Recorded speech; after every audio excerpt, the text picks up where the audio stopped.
मोर परम पूज्य गुरुदेव चरणे शरण। ये विश्व जगतर हर्ता कर्ता दैव विधाता स्वयं परम ब्रह्म जगन्नाथ स्वामी चरण रे मोर अनंत कोटि दंडवत। देखुवा समस्त दर्शक बंधु को मोर जोड़हस्त प्रणाम। मु सुमित्रा प्रियदर्शिनी आपण मान पाखक आज नहीं आसी पुणी गोटे छोटिया गपटे जो गप माध्यम आम कि देखा। मु आपण मान समस्त को अनुरोध करुच्ची ए गपटी को शेष पर्यंत देखिए और ए गप माध्यम मु आपन गोटे छोटिया प्रश्नटी पचारि से प्रश्नर उत्तर आपण आमको कमेंट बॉक्स रे लिखि जणाइबे। चलंतु एबे गपटी आरंभ करिबा। गोटे दीपरे आज्ञा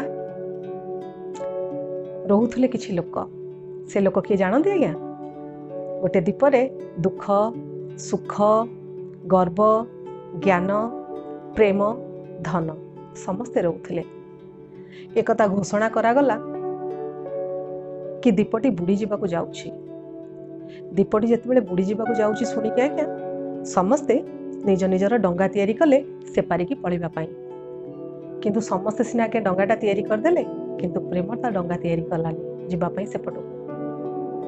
प्रेम चाहू नथिला मु सेपारी को जीवी बोली। प्रेम किंतु कहूथला ए दीपरे मु रहिबी। समस्ते निज निजर डंगा प्रस्तुत करुथांते जीवा पई। समस्ते निज निज डंगारे भी बसिले जीवा पई। सेतिकी बेले दीपटी बुड़ीबाकू लागिला आज्ञा। जेतेबेले बुड़ीबाकू लागिला प्रेम जानिला ए दीपरे रहिबा सुरक्षित नय। प्रेम पाखरे आसी पानी पहुंची गलानी। प्रेम सेतेबेले काकुति मिनती होउछि मते रक्षा किए करिवो। हठात सेपटे जाउथला धन। धन को देखिकी प्रेम आनंदित होई पड़िला। डाकिला भाई धन मते टिके रक्षा करंतनी। धन आश्चर्य अनेला किए डाकुची देखिला प्रेम। कहला भाई देख मु तते साहाय्य करि परिबिनी। प्रेम पचला काहेकि ना मो डंगारे एते सुना रूपा हीरा मोती माणिक अछि जे ए डंगा मोर पूरा सेथिरे भरपूर। मु तते नबा पई मो डंगारे टिके मात्र जागा नाही। मु तते नेबी केमिति? प्रेम कहला हौ। एहा कहि धन ता बाटरे चली पड़ेला। पछकु पछ आसुथले आज्ञा गर्व। गर्व जेतेबेले आसी पहुंची सेतेबेले प्रेम ताको डाकी पकेइची। प्रेम भाई मते टिके तम डंगारे बसई सेपारी की नब मते टिके साहाय्य करिवो।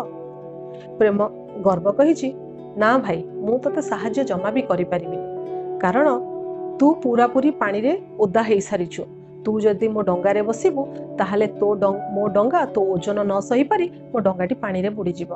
तेणु करी मु तते नहीं परिबिनी। निराश हो जाउ थाए प्रेम।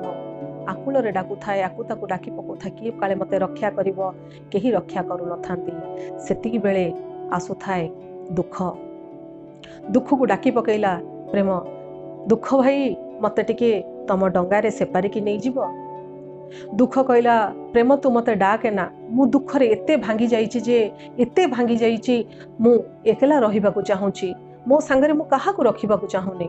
मु एकला ही रहिबी। एहा कही चली गला। प्रेम निराश होई पड़ी थाए। आत्म त्राण रे भगवान को डाकु थाए। हे भगवान मु केमिति ये जलरू उद्धार पाइबी? मते किए उद्धार करिवो प्रभु? मु ये जलरू केमिति उद्धार हेबी? सेतिकी बेले आसु थाए पहुंची अति आनंद रे खुशी आसिकी पहुंची गला। खुशी की देखी आनंदित हो गला प्रेम। प्रेम कहला भाई खुशी मते टिके तम डंगारे नबनी। मते टिके भाई टिके सुनो मु प्रेम एठी नई मझिरे पड़ी जाइछि। मते केही उद्धार करू नांती। भाई तमे टिके एपटे जाउछ मते टिके नेई जाओ। खुशी आज्ञा एते विभोल थाए आनंद थाए जे ताको प्रेम कोन कहूछि ता कानक आज्ञा किछि भी सुबु न थाए। सी एते आनंद रे कहार कथा किछि सुबु न थाए। सी ता बाटरे पळेला। प्रेम निराश होई पड़िछि। भाबिला बोधे एई पानी रे बुडी बोधे मो शेष जीवन जीव। सेतिकी बेले आउ जणे डाक पकेइले प्रेम को। प्रेम आस आस प्रेम आस आस मु तते सेपारी की नहीं जीवी। मु तते सेपारी की नहीं जीवी और सेपारी रे तते मु छाड़ी देबी। सेतिकी बेले प्रेम आनंदित होई पड़िला।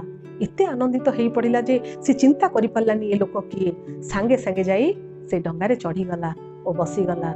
से लोक जनक नहीं तांको आर पारी रे छाड़ी देले। जेतेबेले आर पारी रे छाड़ी देइछंती प्रेम सेतिकी बेले चिंता करिछि अरे ये वरिष्ठ बंधु जनक किए? ଯାହାକୁ ମୁଁ ଧନ୍ୟବାଦଟେ ଜଣାଇ ପାରିଲିନି, ତାଙ୍କୁ କୃତଜ୍ଞତା ଜଣାଇ ପାରିଲିନି, ଯିଏ ମୋତେ ଏଡ଼େ ବଡ଼ ବିପଦରୁ ସାହାଯ୍ୟ କଲେ ତାଙ୍କୁ ମୁଁ କିଛି ବି କହିପାରିଲିନି, ତାଙ୍କ ନାଁ ବି ମୁଁ ଜାଣିପାରିଲିନି ସେ ଥିଲେ କିଏ। ଏହା କହି ଚିନ୍ତିତ ହୋଇପଡ଼ିଛି। ନଈ କୂଳରେ ଆଉ ଜଣେ ବୃଦ୍ଧ ବରିଷ୍ଠ ଜଣକ ବସିଥିଲେ। ସେତିକିବେଳେ ପ୍ରେମ ଦୌଡ଼ି ଯାଇକି ପଚାରିଲା ସେ ବରିଷ୍ଠ ବନ୍ଧୁଙ୍କୁ, ଆଜ୍ଞା ଆପଣ ତ ଦେଖିଥିବେ ମୁଁ ଏବେ ଗୋଟେ ଡଙ୍ଗାରୁ ଓହ୍ଲେଇଲି, ସେ ବରିଷ୍ଠ ବନ୍ଧୁ କିଏ ଯିଏ ମୋତେ ଆଣି ଏପାରିରେ ଛାଡ଼ି ଦେଇଛନ୍ତି? ସେତିକିବେଳେ ସେ ବରିଷ୍ଠ ବନ୍ଧୁ ଜଣକ କହିଲେ, ମୁଁ ହେଉଛି ଜ୍ଞାନ। ପ୍ରେମ, ତତେ ଯିଏ ନଈ ସେପାରରୁ ଆଣିକି ଟାପୁରୁ ଆଣିକି ଏପଟରେ ଛାଡ଼ିଲା ସିଏ ହେଉଛି ସମୟ। ପ୍ରେମ ଆଶ୍ଚର୍ଯ୍ୟ ହୋଇପଡ଼ିଲା, କେହି ବି ମୋତେ ସାହାଯ୍ୟ କଲେନି, ଅର୍ଥାତ୍ ସମୟ କାହିଁକି ମୋତେ ସାହାଯ୍ୟ କଲା? ଏ କଥା ପଚାରିଲା ସେ ବରିଷ୍ଠ ବନ୍ଧୁ ବୁଦ୍ଧିଙ୍କୁ। କି ବୁଦ୍ଧି ମୋତେ କାହିଁକି ଜ୍ଞାନକୁ ପଚାରିଲା? ଆଜ୍ଞା ଭୁଲ ହେଇଗଲା, ଜ୍ଞାନକୁ ପଚାରିଲା। ଯେଉଁ ବରିଷ୍ଠ ବନ୍ଧୁ ଜଣେ ନଈ କୂଳରେ ବସିଥିଲେ କହିଲେ, ଜ୍ଞାନ ଆଜ୍ଞା ମୋତେ ସେ ବନ୍ଧୁ ଜଣକ କାହିଁକି ସାହାଯ୍ୟ କଲେ? ଏତେ ଜଣ ନିରାଶ କରିସାରିଲା ପରେ ସେ କାହିଁକି ମୋତେ ସାହାଯ୍ୟର ହାତ ବଢ଼େଇଲେ?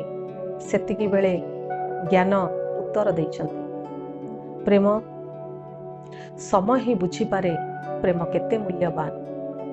ଆଉ ଦୁନିଆରେ କେହି ବୁଝିପାରିବେନି ପ୍ରେମଟା ହେଉଛି କେତେ ମୂଲ୍ୟବାନ। ତେଣୁକରି ସମୟ ସବୁବେଳେ ଦେଇଥାଏ ତାର ଉଦାହରଣ ଆଉ ତାର ଉତ୍ତର ଦେଇଥାଏ ତୁ କେତେ ମୂଲ୍ୟବାନ। ସେଇଥିପାଇଁ ସମୟ ହିଁ ତତେ ଆଣିକି ସେ ବୁଡ଼ିଯିବା ନଈରୁ ତତେ ହିଁ ଉଦ୍ଧାର କରିଛି। ଆମେ ମଣିଷ ଜୀବନରେ ଜାଣିପାରୁନା ଭଲ ପାଇବା କ'ଣ, କିନ୍ତୁ ସମୟ ଆମକୁ ଜଣେଇଥାଏ ଭଲ ପାଇବା କେଉଁଠି ଅଛି, ଭଲ ପାଇବାଟା କ'ଣ। ତେଣୁକରି ଦର୍ଶକ ବନ୍ଧୁ, ଆପଣମାନେ ତ ଏ ଗପଟି ଶୁଣିଲେ, ଏ ଗପରୁ ଆମେ କ'ଣ ଶିଖିଲେ କୁହନ୍ତୁ? ସମୟ ବଡ଼ ନା ସୁଖଟା ବଡ଼?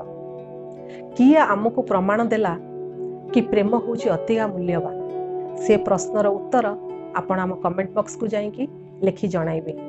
ଆମେ ଆପଣଙ୍କ ଉତ୍ତର ଅପେକ୍ଷାରେ ରହିଲୁ। ସର୍ବେ ଭବନ୍ତୁ ସୁଖିନଃ।